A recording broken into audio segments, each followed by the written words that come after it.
Here's an explanation for sizing a multi-wire branch circuit, considering voltage drop and other factors. For the first question, dealing with oversizing the neutral and conductor derating in a street lighting system, the neutral conductor should be oversized to handle the potential load of all three receptacle circuits. This is because the neutral carries the return current for all the ungrounded conductors, including those serving the receptacles. By oversizing the neutral, you help ensure that the voltage drop on the receptacle circuits remains within the desired 3% limit. Regarding conductor derating, the oversized conductors do need to be derated to 80% to account for bundling. When multiple conductors are bundled together, they generate heat, which can increase their resistance and consequently contribute to voltage drop. Therefore, derating is necessary.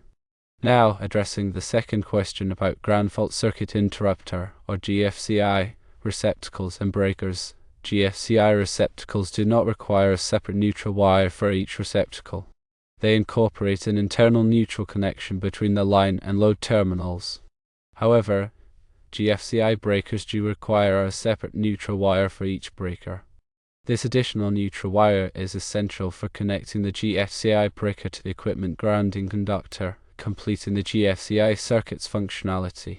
Finally, concerning the third question regarding multi-wire branch circuits and neutral requirements, the National Electrical Code, or NEC, has specific provisions. According to NEC Article 210.4b, for multi-wire branch circuits, there must be a neutral conductor. This neutral conductor must have an insulation voltage rating at least as high as that of the ungrounded conductors and should possess the same ampacity as the ungrounded conductors. This stipulation means that you need a minimum of one neutral conductor for every 3 multi-wire branch circuit conductors. Essentially, the neutral must be robust enough to handle the potential unbalanced load from these circuits.